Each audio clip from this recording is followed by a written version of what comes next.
Right. All right, friends, welcome to another Wednesday Writers Group. This is our 42nd meeting, and we're going to try to see if we can stay motivated today, get some writing in. Welcome to the community. I'm Kaufman on a mission to write and hopefully get some writing done today. Not feeling too much in the writing vibe, but I've been totally like thinking of all the writing things. So make sure to stick around. We'll get a longer writing sprint on the back end because we got to get some work done, people. Like, I believe in us. We got to get some writing done. And in the meantime, we will chat about whatever writing craziness is on your mind. So if there's something that you're really thinking about, drop a comment and I would love to hear. Welcome, my friends. So Calvin, you guys, how you guys doing today? Crow is demanding shiny things, and I don't have enough, and he doesn't like me. For people who Sounds don't know, I'm about right. making an animated version of Crow for the Faded Fantasy contest, and I Mhm. have been working on him most of the day, and he's not cooperating. That actually sounds about right for Crow.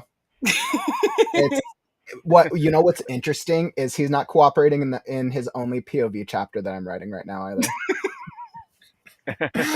Oh man, but I can't tell if it's like a good cooperation or a not good cooperation. Like I'm halfway through the chapter. Crow only has about 1.5 POV chapters in the book. And it's interesting because like Scarecrow is such like a good character. Pebble, the pixie, is very like aggressive and like trickster. Like I feel like I got her personality down. But Crow is such like an extreme eccentric, and I think I'm trying to find the right balance of like randomness, of like sanity within the insane. So it's interesting for sure. How about you though, Calvin? How's the writing, bud? Writing is going very good. I am 29 days out from the hopeful launch of my first book, so I'm getting excited about that. That is so awesome, which I highly recommend. I'm not biased at all, but it is a really good book. Uh,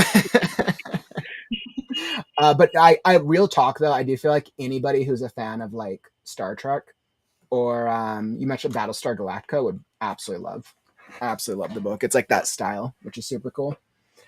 And yeah, and I mean, I know we're all working on different styles of projects. I know I see a bunch of writers here in the chat. Megan, Courtney, great to welcome you guys back. Welcome. Bethany, what is up? Hello and howdy, my freaky darlings. ML, great to have you. Kara, I've been all over the place today. It's time to settle down and write today's poem. Kara, so you're going to be getting in some poetry. I probably need some poetry in my soul. Crow probably needs some poetry. Oh man, the crow. Yes. So Susan, one of the characters in Scarecrow is Mr. Crow. And I don't know if you saw our announcement on Monday, but Faded Fantasy, the competition, is hosted by Mr. Crow. So we're gonna see if we're gonna see if we can coax him out of the oblivion that he's found himself in. Hopefully. Oh man, Bethany, I've been all over too, waiting for tonight. I know. I like it. It's interesting. Like, I wouldn't say that I'm in a mood where I don't feel like writing because I feel like for me that's a different vibe. But I think because I'm juggling so many different things right now, I'm like trying. It's for me. It takes a little longer when I have to like refocus myself on writing specifically, and it really helps talking with you guys. Soul Calvin, like you guys motivate the heck out of me. I appreciate you guys, whether or not where you guys are feeling motivated as well or not. Yeah, Vaguely. like, it takes about an hour. When we start the sprint, I generally get motivated, so Mm-hmm. Bethany said Pebbles beats Crow. Does the pixie beat the Crow? That's the real question. Crow versus Pixie or Pixie versus Crow? That is the real question I have to ask myself. What's up, Maddie? Welcome to the stream. Welcome. So, a writing thing that was on my mind, and I think because this is probably on so many writers' minds in our community, is the Faded Fantasy contest. So, something that I've been asking myself, how do you guys decide what's the next story that you're going to write? This feels like a really apt conversation since like everyone's probably kind of thinking of ideas for the contest, but like there's so many different options. And I know those two are romance and fantasy genre specific, but like regardless of what genre you write in, how do you decide? Is it like a feeling? You're like, I'm going to feel I need to write this thing, or maybe like a character or a theme. I would love to hear from the chat as well. Drop a comment. How do you decide what to write? I take all of my ideas, I put them into one of those spinner programs, and I just sit there and I spin it. Oh, really? That's actually Oh, a really that's really cool interesting. idea. Yeah, that's actually a great idea, Kel. That's like the best like random list approach I've ever heard. I love that. I feel like I need to do that for our for the WriteNow spinner that we have. That honestly, we really need to do that. That is just so awesome.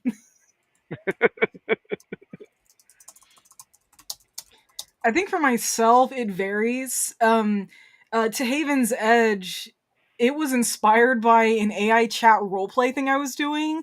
I liked the story I was doing so much with it. It's like, I could actually do something with this, and now it spans like half the book. That chat alone spans half the book I'm writing, and I have to think of the other half myself, which totally fine, I can do that. Just the first half was entirely inspired by roleplay. And others are just like, I've gotten ideas from music. I've actually got a music list on my Spotify Mm-hmm. that is an inspiration for stories. A couple of Okay. stories are actually born from songs. Okay. Um, Honestly, I think Pirates itself was actually inspired by two things. It was my parents getting divorced and I didn't have my dad around. Mm-hmm. And then also that was when I was really obsessed with pirates. Okay. And it was like I wanted to write a story and I kept thinking, what if like the world was like One Piece? I think that was like the Mm, thought process I went along. I was 12, so that's It makes interesting, but sense. I think that is a common approach for a lot of writers in framing hearing about some idea or maybe dealing with life and then asking the what if question. What if this happened? What if this idea were explored? And I mean, so that's partially how I decided to evolve and choose the story of Scarecrow, right? Beyond like the 2-page free write that it started at, the question that I asked myself was what if magic was unleashed upon the world, but it destroyed the world instead? That was the question. That was the core theme. And like being a magic and a fantasy lover is like right thing that I would love to explore. So, and it looks like we have some great ideas here in the chat. Actually, I'm like, so everybody has some really interesting ways for story planning. Lynn said marketability and audience requests, which is great, and especially like Lynn, I know you have quite a catalog of books under your belt. So I think once you have a readership, I think finding that balance probably of listening to your readership for what they want, and then also aligning that with your personal goals could be really smart. I think that's actually why some companies, and this isn't just writers, it's just kind of companies in general, Mm-hmm. if they don't listen to the people that like them, that's when they fail. Yeah. Writers are not exempt from that. Yeah, yeah, there is a lot of truth to that. I mean, if you are writing to write purely for yourself and you have zero expectations of selling a book or people reading your stuff, then it doesn't matter. But if you're writing and you're expecting to sell books or grow a readership or make money or whatever, then you got to find balance. And I think there's a lot of truth to that.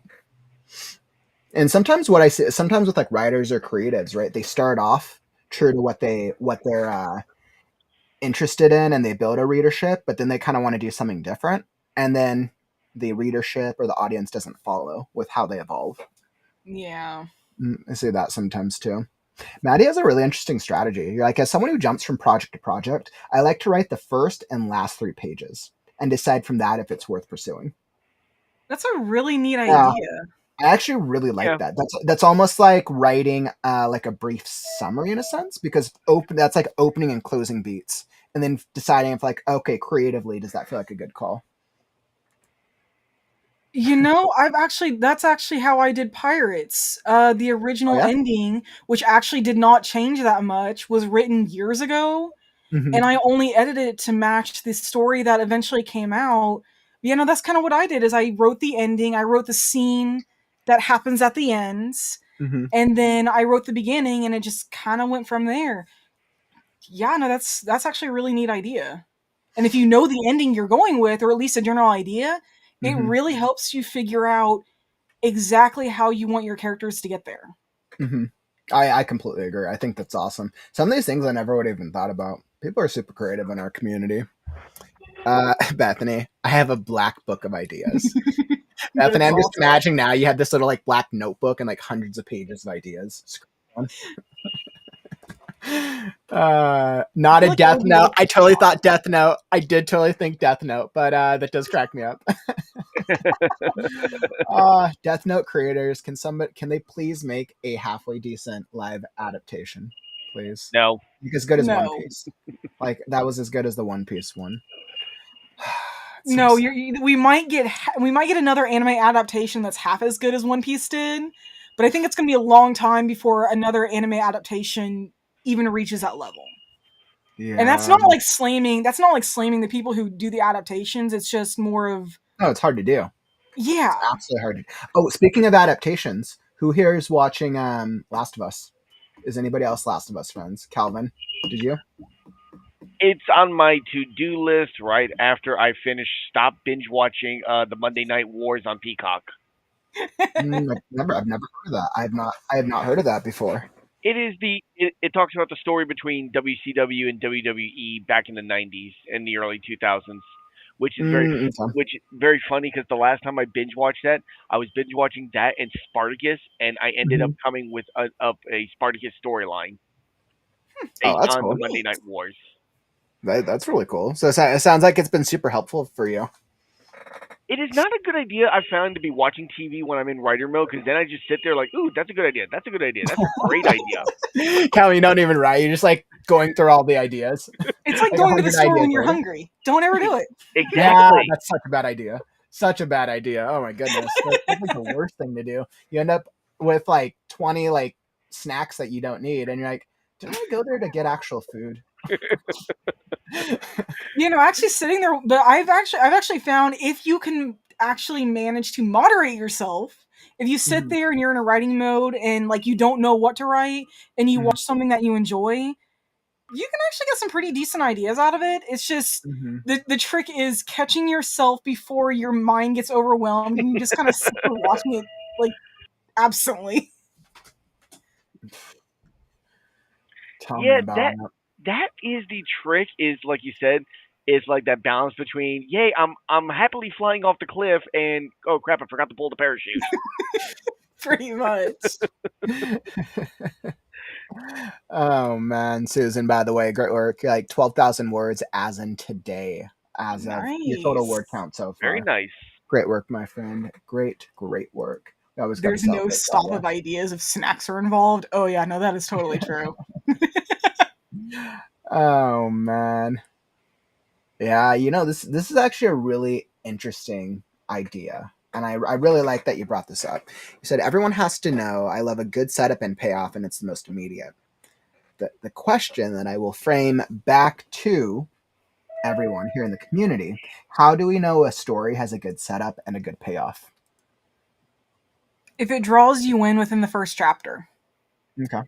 Doesn't always have to be the first few pages because sometimes Hmm. that's not possible.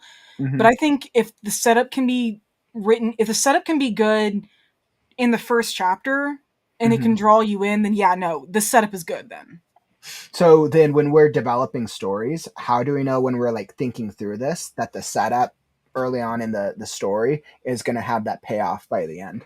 Like, is that something you guys think like we have to feel through? I mean, essentially, that's the you could argue that's either the opening beat or the inciting incident, depending on where that falls in your story, and then the climax. Technically.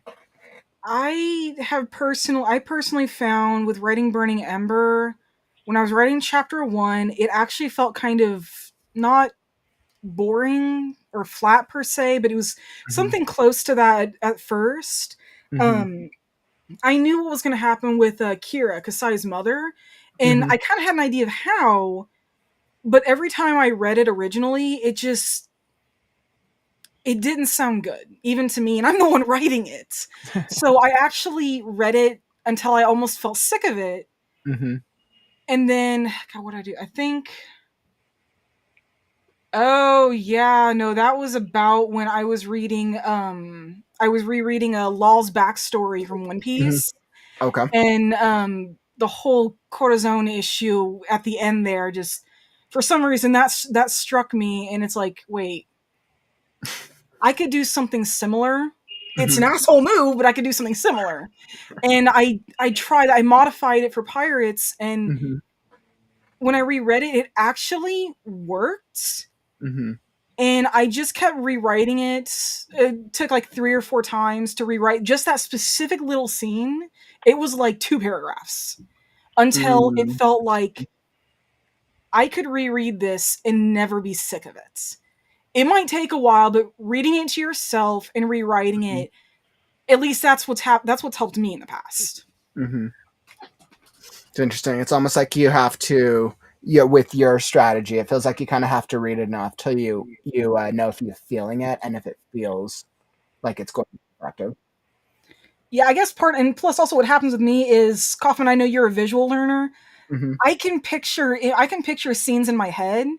If I Mm-hmm. can't picture the scene in my head, to me it's not worth writing. Or at Interesting. least it's not worth that significant of a moment. And that's like the Mm-hmm. most significant book. That's the most significant part piece in the first chapter and like the first few chapters. So when I couldn't picture it, wasn't worth it. When I finally could, it's like, why do I hate myself now? But I like it. For me, it's a question of does the book. I mean, I like books that make me go from one chapter to the next. I can't put it down. But to be honest, I don't know about the payoff until I get to the end because I have read some books and when I've gotten to the end, I just looked at it like this was not dang worth it. And we've all had that. We've all read books until the end. You're just thinking like that was not worth the 10 days and 3 relationships I just sacrificed to read this book. Yeah, and then I mean I think that creates then such a it it's so interesting because if we've delivered on a really good reading experience throughout the book, but then the reader gets to the end and they're like, wow, that's unfulfilling. Like that sucks. I think like one of those worst feelings for me as a reader is when you read through the entire book and you're really invested and the ending is just like lackluster. To me that's so frustrating. But you know what are you going to do? I feel like but it's hard. It's hard to deliver a really great expectation for the reader and for the reading experience. I guess it depends on how high of an expectation the reader has because some of them have just so high of expectations you're thinking like, God damn it, Mark Twain couldn't write one to fit your expectations. Wondering if we have some crazy expectations over here. And speaking of crazy expectations, I think you just chanted his name. speaking of crazy Oh god, are we gonna have to expectations, summon him it like Beetlejuice or is. something? Let me welcome Crazy Root Beer to the stream. Hello. Oh no, we let the genie out of the bottle. Now we got to try and get him back in. Oh Oh no. my goodness, it's a crazy root beer. It is a crazy root beer. Welcome back, friend. How's the writing break been treating you? It has been good, great, and wonderful. Um, Granted, I still have been not coming up with new ideas or anything, but still kind of in my mind bring up a little uh a character for like the very end of the series of like, okay, what is his fate going to be? How am I going to deal with him? So I'm Hmm. kind of stuck on that, but for the most part, it's been a good break. You know, it's been nice. I did I did at first when I first started the whole vacation thing. I did still Uh edit huh. my some of my books and stuff like that for a while, and then I was like, okay, now it's time for the vacation to start. Let's go. And well, with May coming up, I'll have to definitely start focusing on my videos on my YouTube channel now. So yeah, Nice. Getting back. Focusing on YouTube. Always I fun. do every year. Always fun. So, Yep. so crazy. I know you're taking a little bit of a writing break, which I think is so powerful, by the way.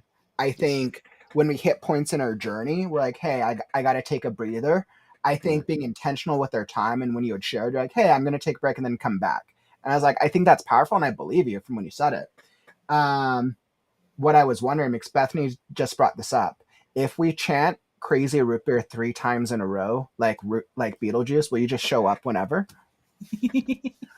I totally will, brother. I definitely will. You Almost want want to to get throw rid of somebody somebody? I aside. want to get rid of somebody. We're gonna be best pals. Well, please, I barely have to think of you, dude, and you message me, so. Now I just feel like we got a cross between Beetlejuice and Hulk Hogan. Crazy Juice. Crazy juice. So That's we a got first. Crazy Juice, which is like Hulk Hogan on like Well, there you go. If you want to, instead of saying crazy root beer 3 times, just say crazy juice. Crazy Oh, Juice. God. Crazy Juice. Oh man. Yeah. But I mean, so crazy. So we were talking about story ideas and coming up with story ideas. People actually had some really, really great ideas. I'm curious, how do you come up with story ideas for your stuff? Do you have like Well, a strategy? Is there a method behind the um, crazy? I wouldn't ask that. There is no method behind my craziness and insanity. But um, for the most part of like almost all of the characters that I think of, like Raziel or Angel or whoever, Mm-hmm. their names are always based on characters from either video games or TV shows. Well, except Angel's. Angel's attitude or whatever is based on Clark Kent on Smallville. Um, Raziel's is based on Raziel from Legacy of Kain series. Mm-hmm. Um, as for like where I would want to, how I create them, like their attitude and stuff, other than based on the films, I kind of use my own kind of attitude of what if it was me, Mm-hmm. and if when it comes to like the world around them, I just kind of think, depending on what book it is, it's like, okay, what's the city gonna look like? What's it gonna be based on? Which, for the most part, they're all pretty much based on Indianapolis, um, Mm-hmm. except for Raziel Chronicles. For that one's a bit tricky because I can't think of anything that would be based on. It's just basically a big space with like woods and wooded areas and Interesting. a few caves and maybe a couple castles and stuff like that. And as Interesting. for So like, it kind of sounds like you take like a mixed approach, which is yes, interesting. Like you kind of like write the characters, you take base models of characters, and then you're like, hey, how could I do them differently? And yes, then exactly. take kind of base models with some settings, but then you use brand new ones as well. Yeah, yeah, Mhm. exactly. I Um, can I do something actually very similar with my characters. Um, I know it's been a little while actually since we've had the character development conversation, but do you guys base characters off of real people in your life? Do you base it off of fictional characters? Or like, hey, I'm going to do this character differently, or does your character just like appear out of your pure imagination? Imagination. It varies for me. I have characters that are based off existing characters from other fandoms. Like Mm-hmm. Sonus, for example, his original iteration was based off Shanks from One Piece. He is not like Shanks at this point. He's been worked over the years, Mm-hmm. but he is one that was directly taken from One Piece. Bernard Mm-hmm. was kind of he was kind of just there. I don't exactly know where he originally came from, but he was kind of his own character from the beginning. Kasai was actually based off myself, and then I've had other characters that are based off people I know. Mm-hmm. That's maybe a few of them, though. Most of them are based off existing characters from other fandoms or just kind of mix and match pieces.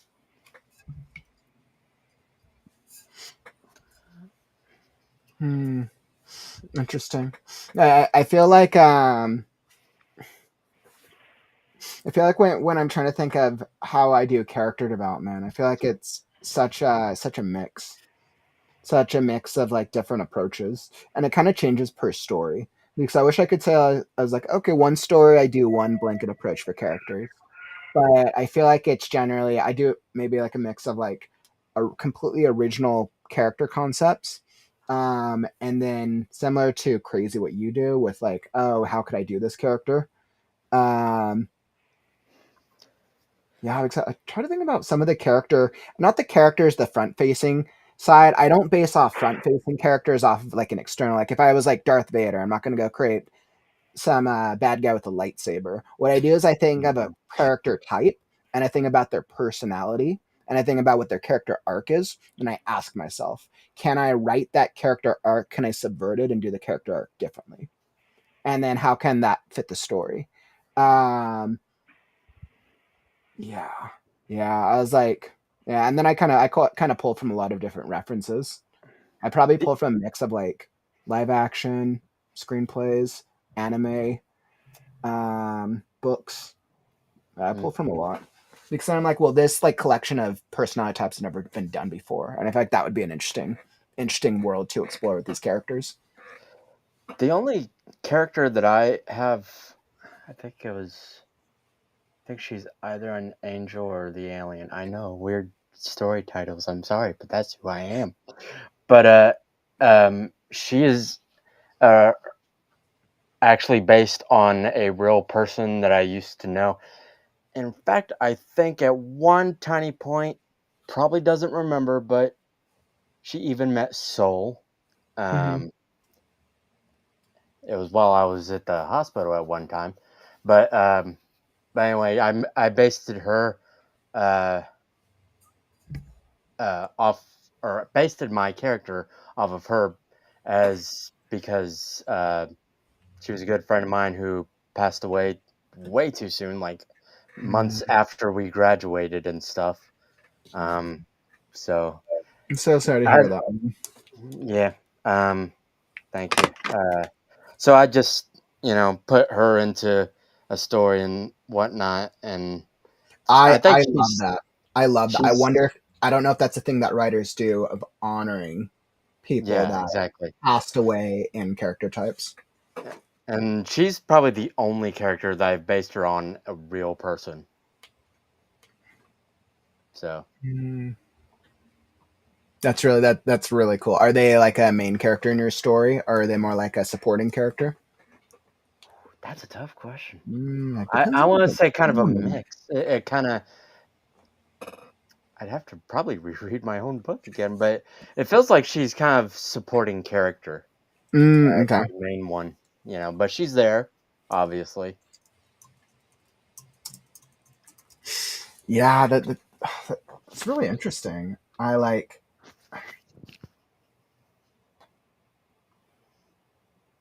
I don't think I've done that with any of my characters before. I don't think I've had to.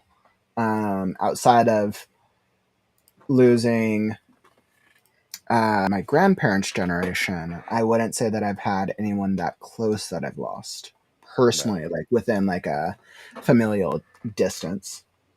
Yeah. But I mean, it'll happen eventually. So I think about like, what if something happened to me unexpectedly? I'd be like, all right, if something happened to me and I was no longer around, everyone just create a really badass Kaufman character. You can do whatever you want with them. Or I could make your Somebody's gonna soul like go into open a my. If I scarecrow. ever left a will, somebody would open up and be like, create a cool Kaufman character, write Scarecrow. They're like, is that your life priority? Yep. Numero uno. No, it'd be more like Kaufman dies. Every story has to have a flight of dragons now. Yes. Yes, yes, We put a dragon on everything now. yes. Woo! Oh my god, I would love that. I mean, I won't be around, but I mean, I would love it. That's awesome. But I'm curious though. Is there any other ways that you guys like come through with character development? I know we had a couple of interesting comments from the chat. We have some, by the way, let me just call out to the chat. We have some really great ideas in the chat. There's so many of you in the chat are coming up with so many ideas that I not even able to keep up with all the ideas. So like just real quick, you guys are I love the ideas. You guys are coming up with some great comments. Keep the ideas coming. I'm trying to pick as many as possible, but great conversation, my friends. Absolutely great conversation. So let's see. Let me see what we got. So I know we had a couple of character ideas. Bethany was like many places, characters from dreams, existing characters, random places. I even had this cat mount from a Barbie tiger I had as a kid. Oof. You guys know the first story I ever wrote was a Super Mario story. And I thought that I could retell the entire Super Mario franchise. That was my first book. There were like 10-page books with like full on animation that I created and like 3 to 4 lines. I was like, I don't have the first book on me. I wish I did. But the funniest thing is the very first page. It's like 2 sentences, and it's like the chapter is called Nobody Has Friends. And the first 2 sentences is there was a kid who lived in a small town. His name was Mario. He had no friends. And it shows like a back shot of him like walking away, but like you can't tell what it is. And I just have an arrow pointing to the back of his head that just says hair. That is my animation style. Oh man, yeah, I don't think drawing characters or drawing art in that fashion was what my calling was. Lillian mentioned my current novel started out with a K drama named Faith. I hate the main character, so I imagined why is she the way she is. It turned into a whole universe. Nice. So it evolved from a single character. Actually, really cool. Very good. Courtney, that's powerful. Like every character in Fallen has something about them from people I've lost. But Fallen is a book about overcoming grief. So that makes sense there. yeah, that totally does make sense. What's up, Chris? Let's see, Kristen, welcome. Always love seeing new writers in the chat. By the way, if there's any new writers in the chat, what do you write? Drop a comment. We love having new writers in the community. I think we have writers of all genres. Actually, guys, I have to know this right now. I'm totally like, I feel like I'm kind of going all over the place today. Bear with me. But I'm really curious. What genre of writer is everybody here? I'm curious, like, what genres of writers we have in the community right now. Let me throw this up to everyone. What genre of writer are you? Post it in the comments. Drop a comment right now. What's your like favorite genre to write? I have a gut instinct. What do you guys think is going to be the most predominant genre here? I get the feeling it's going to be romance. You think it's going to be romance? I feel like it might be either. I feel like it might be sci-fi or fantasy. That's why I'm thinking fantasy. You think fantasy might be fantasy? I was like, okay, guys, we have to know like what genre is your favorite to write? I like have to know this. I put in 5 exclamation marks and 5 question marks in the question, so that means Jared's very excited about it. So let's see what we're getting. Contemporary romance, epic fantasy. Yes, Devin, huzzah! I agree. Epic fantasy is my favorite. Let's see, screenwriter, absurd comedy and psychological drama, paranormal fantasy. I'm a mix, but main is epic fantasy. So do you guys think that fantasy is more predominant because I'm a fantasy writer and I'm like, by default, I attract more fantasy writers in the community? Or do you guys think it's because it's just more predominant of a genre? It's probably a genre thing. Mhm. Because you don't sell yourself as just a fantasy writer. You sell yourself as a writer. You don't you say you're a fantasy writer, but you don't paint yourself as that, like specifically. You just attract other writers. I thought about that. I thought in the beginning, because like some like the big YouTubers, like they do paint themselves as a certain genre of writer. And that is recommended for once authors get far enough along. But I don't know. I think it's because I want to help all writers, but I am also a fantasy writer. So I think trying to find balance. But I mean, I've worked on all different styles of projects before throughout my life. I just happen to be working on epic fantasy right now. So, but that's a good point. So that is a really good point. I think the thing is also is that in comparison with like sci-fi's got more grounded rules. Fantasy, you can make the rules up as you freaking go. Wait. What was that, Cal? Wait. One more time. What was that? Sci-fi is more grounded in its rules because depending on what you're doing, you might like my story is grounded in the physical universe. So even though what I'm writing it, I'm still bound by certain rules. On the other hand, fantasy, you can just make up the rules as you go, and you just have to accept that okay, that's the rules of that universe. I could totally see that. I actually could totally see that. Um, but I think it's because it's the way magic is explored. So because magic has when comparing fantasy and sci-fi, right? Fantasy, the main trope is fantasy, sci-fi, technology, and of course there's so many subversions of each. But maybe it's because magic is a little easier to be like, all right, fireball, and I can do a trillion things with this fireball, and I don't have to explain it. I can be a Gandalf, and I don't have to explain it. Whereas science fiction, inherently technology, where it's almost more incentivized a little bit to like, okay, if it's science, then I needed to have some type of explanation system for it. Yeah. I'm Yeah, wondering. honestly, that just makes me think Jurassic Park.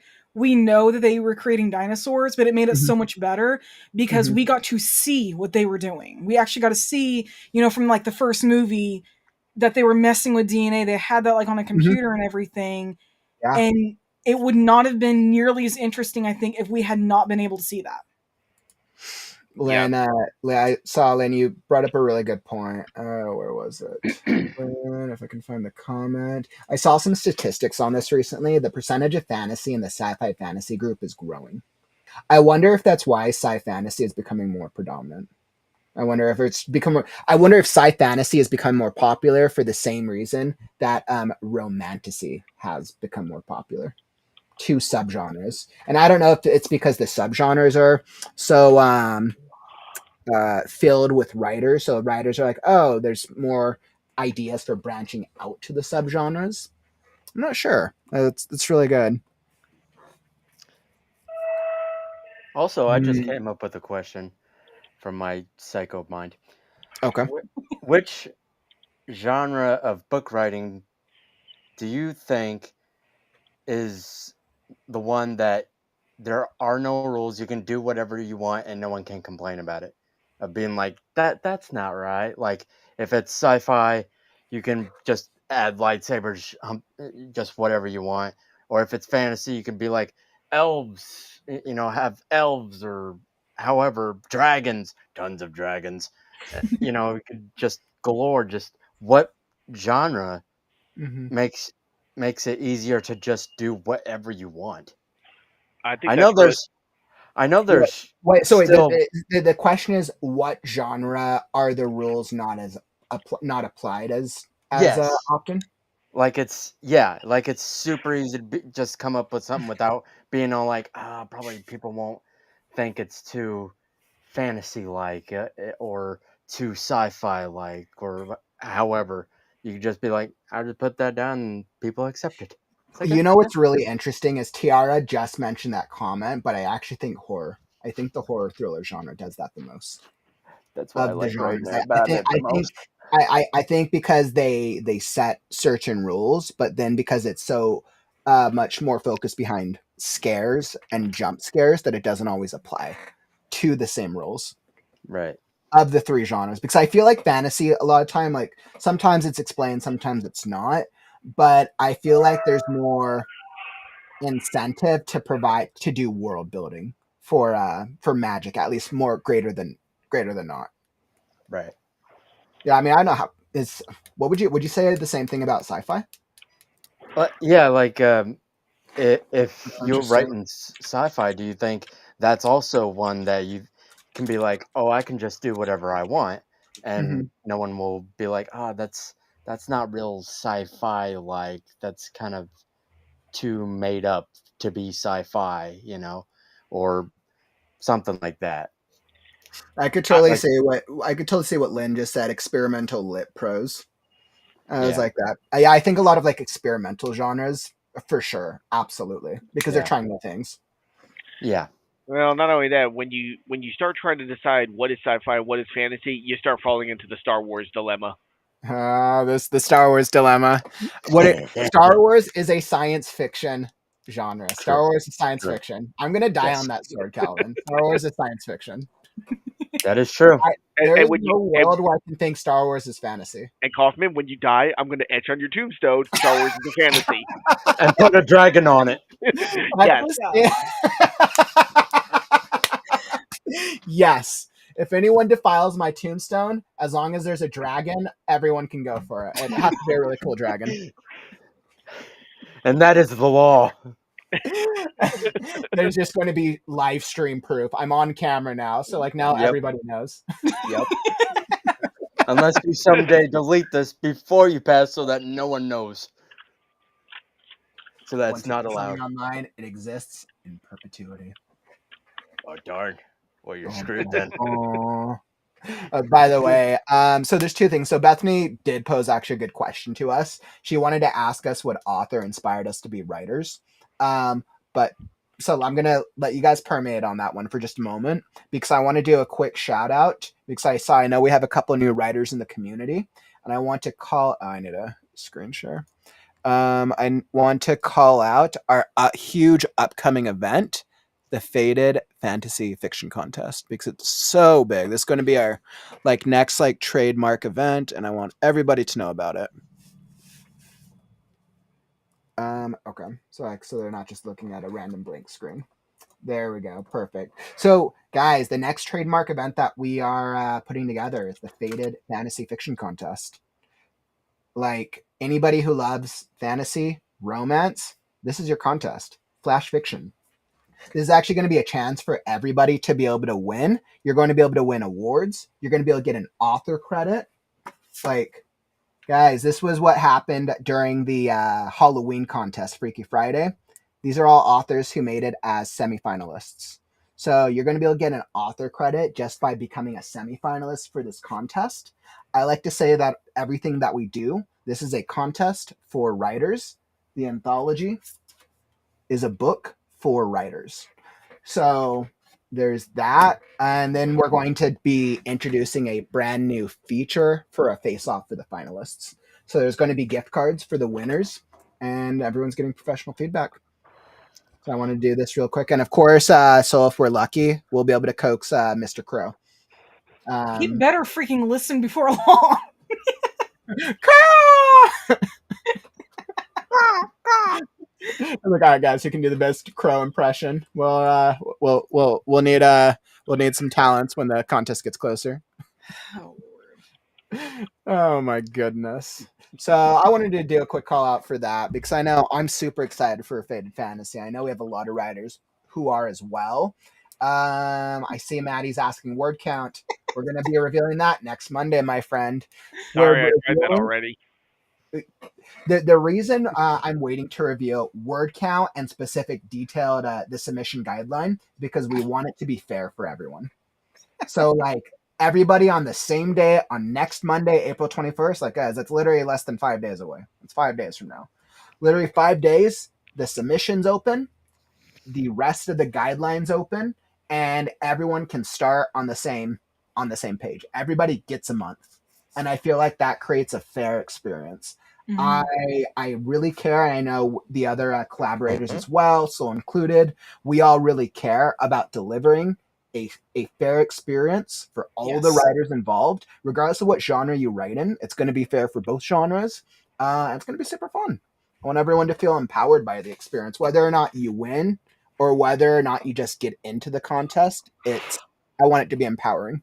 So yeah, there's that. That's all that I got for that. My spiel. So I want to do a quick call out for that. Anybody who wants to know more, make sure you're here on a Monday. Monday we'll be launching the guidelines, the submission, and all the stuff.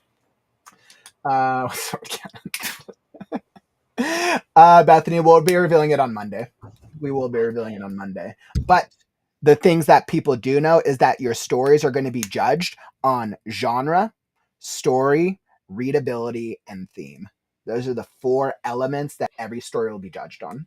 And we'll be revealing all the details on Monday when submissions open. So on that note, and of course, anyone who has questions, drop a question.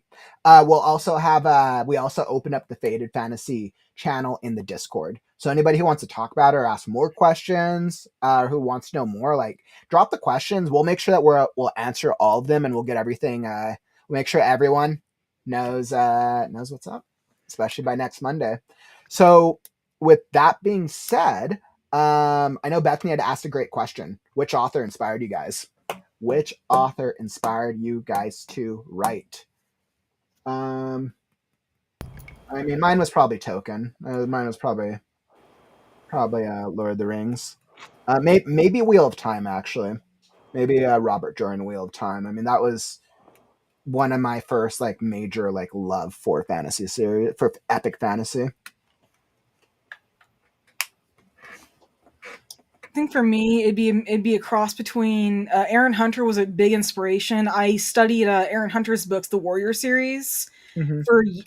I've been reading that since the Forest of Secrets came out in the early 2000s, and I Mm-hmm. actually learned by reading her style and copying it. But it was this book that actually got me into writing. Bloody Jack. We see the cover. It exists. I like know so of all your like Bloody Jack's your favorite book. It is actually, well, it's Wait, my what favorite series. what genre is it? It's like young adult, Like, young adult adventure, I think, or something like that. Mhm. It's actually pretty similar. It's probably in the same genre that I write. I wrote Pirates in. Mhm. I'd say, but yeah, young adult adventure. Yeah, just something along those lines. It's not historical fiction. That's what I was forgetting. It's historical fiction because Jackie actually gets to meet a lot of historical characters, including Napoleon, in Mhm. one of my favorite books, My Bonny Light Horseman. And we actually get to meet Mary Wade, who was one of the first women of Australia. Mhm. We got to see like how that was. We got to see. We got to hear about the Santa Maria, I think it was, or no, that's Mhm. not quite right. Where Jackie ends up basically being a mermaid. She goes down in the world's first diving bell. There's a lot of Mhm. historical references throughout the entire series. It is super Mhm. cool. Well, that sounds really cool. I think we've definitely had some fun with mermaids in this community for sure. Oh yeah. Oh man. So what about the rest of you guys? Oh wait, Ed, wait. So what's the author's name again of Bloody Jack? L.A. Meyer. L.A. Meyer. Okay. So He we got. died back in 14, and he's in the dedication of my first book because Aw. my plan was originally Mhm. whenever I got Burning Ever published, I was going to send him a copy as thanks for his books Mhm. because he was like the biggest inspiration to me as a writer. Mhm. But then I found out like 2 months after I actually had the book started and was getting ready to like finish the cover and stuff that he had died back in 14, and it's like, oh dang it. Yeah, of course. But hey, Of the course. dedication was enough, so What about you other guys? What's your author? For me, S.D. Perry. Sounds really familiar. What stories? He did the novelization of the Resident Evil games.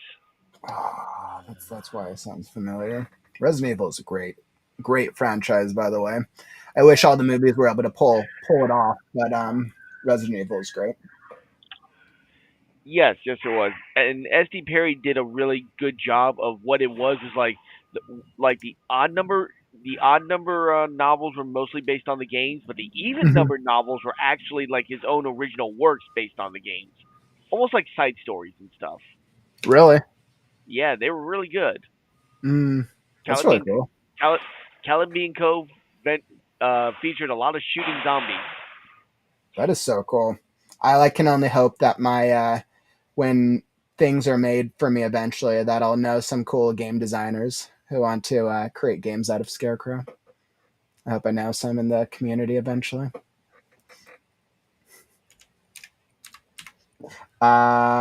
Crazy. What about you? What's your author? uh, Boy, it's kind of hard to choose because I actually have a blend of three of them.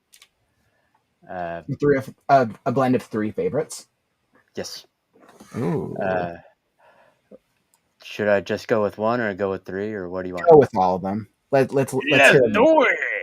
All right. The first one is James Patterson.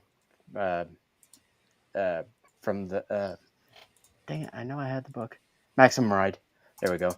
Maximum Ride series is my all time favorite.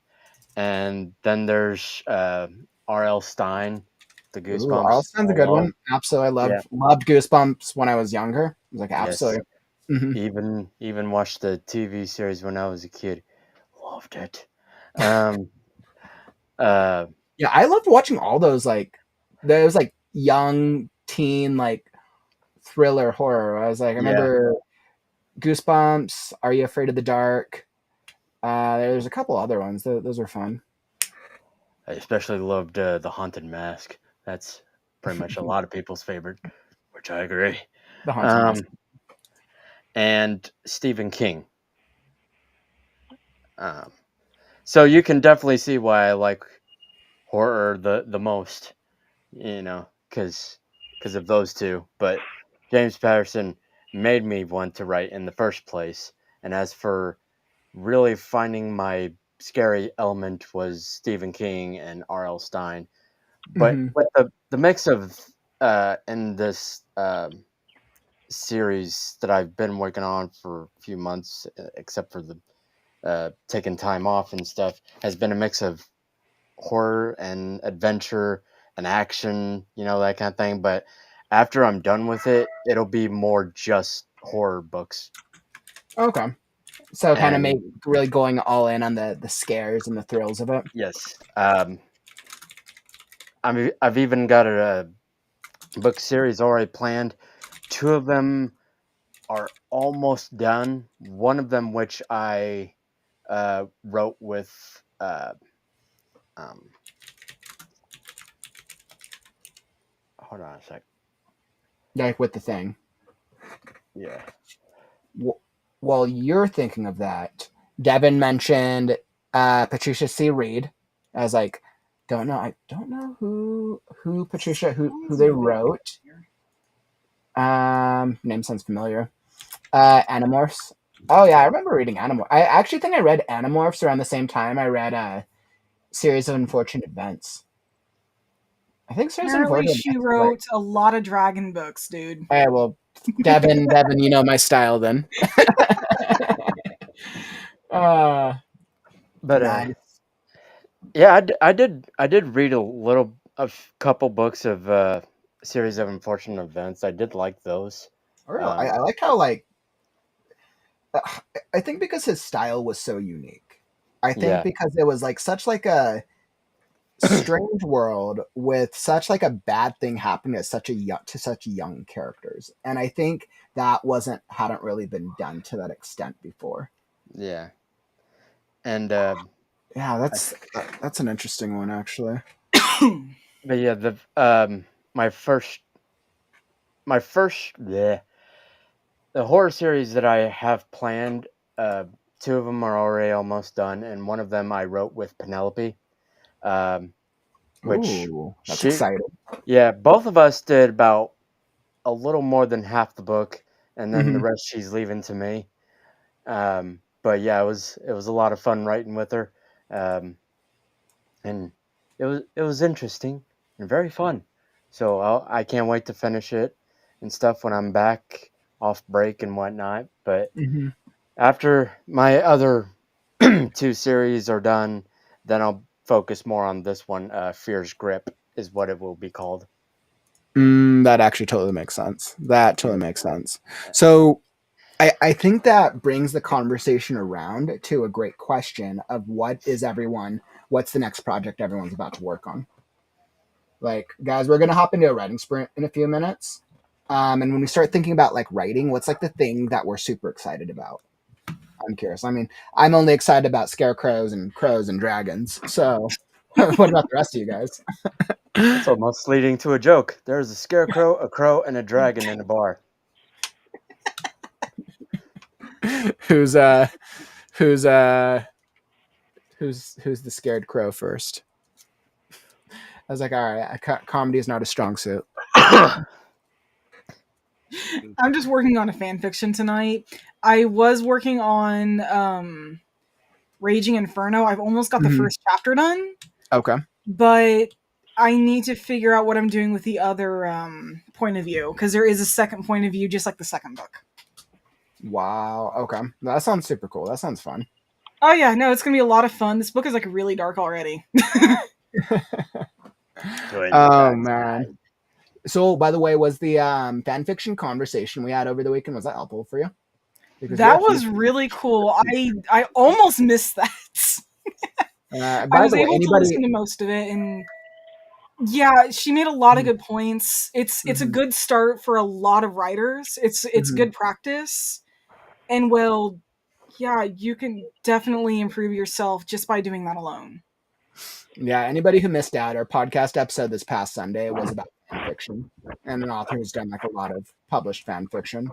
And I'm actually going to say this comment so I don't forget, but one thing she said was writers, getting feedback, getting like live Mhm, feedback on their stories. mhm, I cannot tell you how many times people have actually commented on my works. It's not all that often, mhm. but it has actually made me feel good because it shows that people aren't just clicking on my story and then closing it.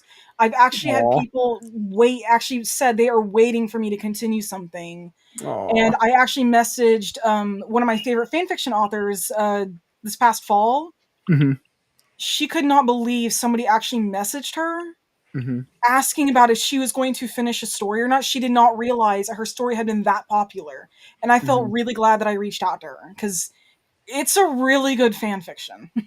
Ooh, well, that is so, so exciting. So I think that's one of the coolest things, right? When we put our stuff out there, and it's like, I think there's a certain level of validation that it sounds Mhm. like.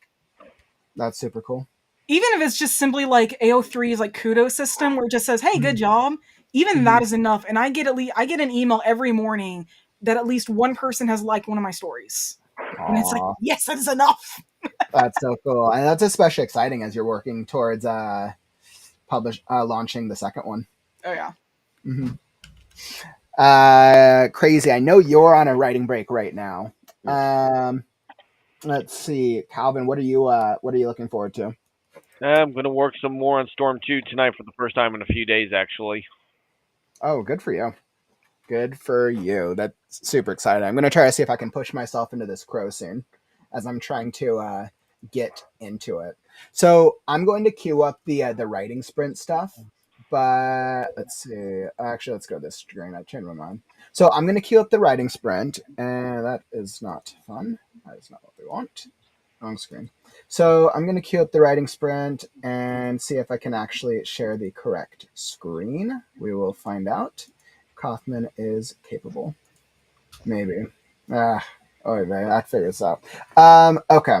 Bear with me just a second. Talks amongst yourselves. We're talking. All right. Let's see. What was I doing?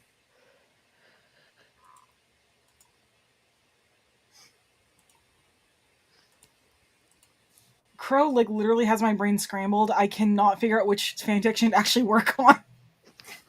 Really? I've got like there's like four different ones that I've been trying to write recently, and one that really needs to be finished from last summer. But yeah, I cannot think of which one to work on tonight. My brain just keeps going back to what I'm doing with Crow. Well, I think it's also because you've probably been putting in a lot of time into it as well, right? And it sounds like hopefully it's coming along. I'm like super excited to see how it's evolved. I wouldn't get your hopes up too much. There was a snag today, so Oh no, it's okay. I still believe. I believe in the possibility of pure awesomeness. you'll have something by Friday evening. So just Hmm. don't get your hopes up too high. It will Um, be something. okay, Oh, excuse there me. we go. I was able to figure it out. So I got the next writing sprint set up. But real quick, I know I had seen a couple call outs and another couple comments here in the chat. You guys had asked a couple questions about some of the right now stuff that we're doing over the next week. For anybody who's not a YouTube channel member, tomorrow's the critique group. So for our YouTube channel members at the Right Now member tier, which is the $9.99 tier, if you are a channel member, tomorrow is the critique group. It's after tomorrow's stream. Make sure if all the stuff's been posted on the Discord and on through the YouTube channel, but if you want feedback on your story, like you're going to get feedback from other writers. We'll go for a couple hours, and it's not a live stream. It's in a private studio, and it's really, really good. So if like you need help on your story, I highly, highly recommend becoming a member right now. It's part of the monthly tier. You also get access to the free copy of the anthology, but that is tomorrow. So make sure to subscribe or to join the membership program. All you have to do if you're on YouTube is hit that join button below.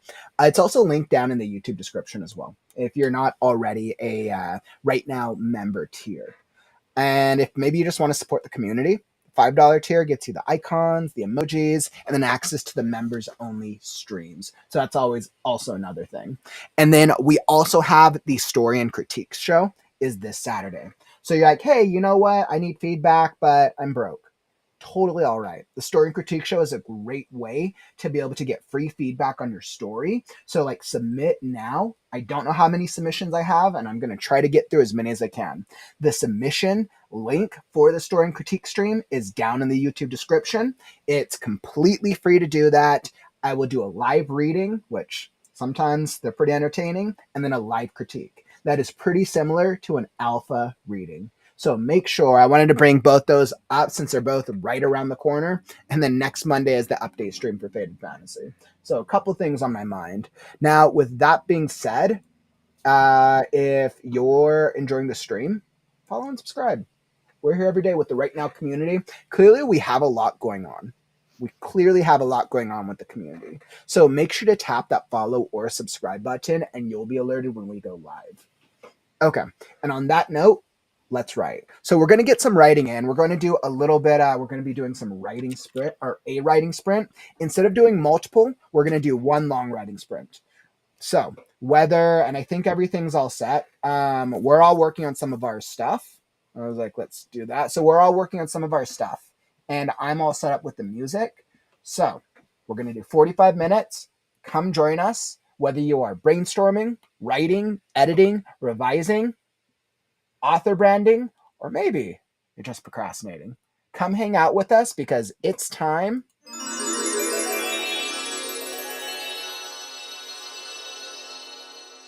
to write now.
All right, and writing sprint done. Writing sprint done. Wonderful, wonderful, wonderful. How did that writing sprint treat you guys? Were you able to make some progress? Hopefully we got some writers in the community who were able to get some words in on that sprint. So, Calvin, how'd that sprint treat you too? I got a little busy, but I still managed to put a few hundred words in. That happens. Well, that totally happens. Took That's me so a good few that. minutes. What was that? So? Took me a few minutes to actually find something to work on, but then it really picked up. So Oh, so it sounds like you were able to make some good progress on yours. That's awesome. 1,700 words. Woo, man. And that is less, and that was 1700. with Good 5 for you. minutes that I didn't do anything. Oh my goodness. Megan was so close. 1,600 words. Megan, you almost beat Soul that time in word count. So close. Devin, I deleted 114 words. Megan and Soul are at like above 1,500, and Devin's like, I'm at negative 100. It's okay, Devin. I think I'm around your vibe. But I mean, deleting words is actually a good thing. That means you're making the story better. So that is a great thing. How did I kind of went back and forth on that one. I've been kind of, I wouldn't say stuck is the right word, but I've been at this part where I have some minor characters I'm just about to introduce. And I've been trying to figure out how to make a magic thing work to serve the plot. And it's hard for me to talk about because I can't like talk through too much of the magic without revealing a twist that happens in the climax. This is kind of a problem. This is kind of something that I'm starting to realize. Soul, Calvin, I would love your guys' input and feedback on this. I realize the closer I get to the end of the second draft, the closer I start getting to all of the major reveals, and especially once I get into the fourth act, I haven't decided if I should write the entirety of the second book or the second revision of this on the live stream and revealing all the spoilers for the rest of it, or if I should stop at some point and then withhold, because everybody who saw the first draft knows like the core, knows like a lot of the main stuff, and like that was fine with that. But I'm not sure if I should. I don't know. I just haven't decided. I kind of go back and forth. Leave something for the readers for later. If you give them everything, they're not going to want to read it anymore. But you know what? This is always my challenge to that. Bloody Jack. You will reread that story 1,000 times. You know the ending. You Oh, know yeah. the stuff. I'll reread Lord of the Rings a bunch of times. Calvin, I'm sure you would read like Star Wars type things 1,000 times. Just because you know the ending doesn't minimize the fact of you wanting to appreciate the story. So like my challenge to that is always just because you know the ending doesn't actually detract from the reading experience. It depends though. How rereadable is a story though? For me, Scarecrow is extremely rereadable. Let me tell you. I that know it's is rereadable. debatable. That is person to person. You're There's absolutely some right. It's people for the that, reader. It is for the reader to determine. yeah. So I say don't spoil everything at least. At Hmm. the very least, leave like the second half of the story for the readers to discover on their own, and they Hmm. figure out, hey, do I want to actually get this and reread it over and over and over again? Hmm. Because otherwise, I feel like you're gonna have less readers in the end. You'll probably have Interesting. like more dedicated readers, Hmm. but you'd have less. Interesting. So you think I get less if I spoil everything, at least in the second revision. Mm-hmm. Because I'm pretty sure anybody in the core community, at least who's been around for a while, might probably remembers the ending. But it's been a while since I've been there. I mean, I think I finished the draft last June, July. I think I finished it last June, July. Well, we're coming up on a year. So, yeah, interesting. Calvin, what are your thoughts? What do you think? Agree, disagree? Agree to disagree. I mean, you've done a lot of work on this online for people to see. I Mm-hmm. figure there might be some. You've given them the meat of the story. I figure you might want to leave something for dessert for them to get surprised with. Mm-hmm.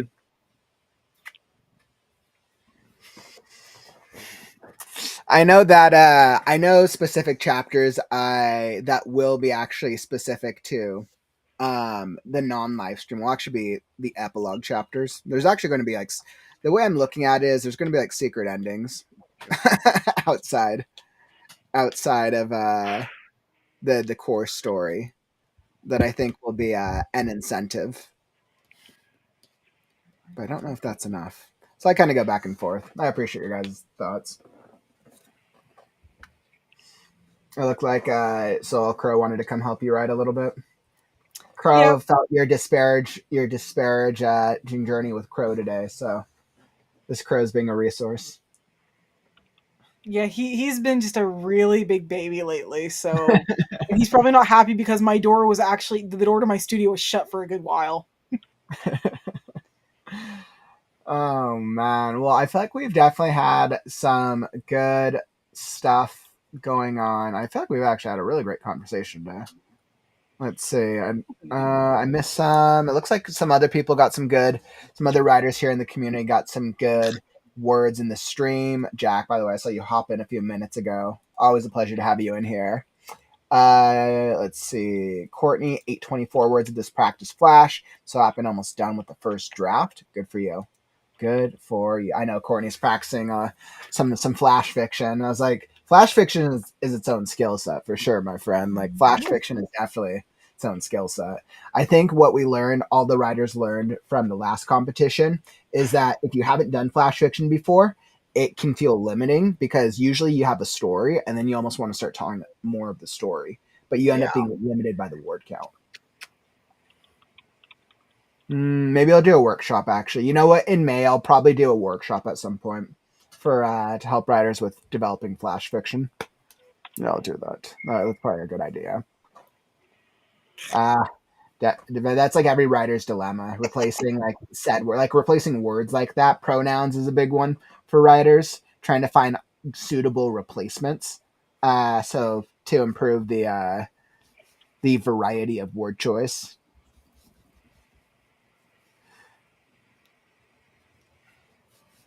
Mm.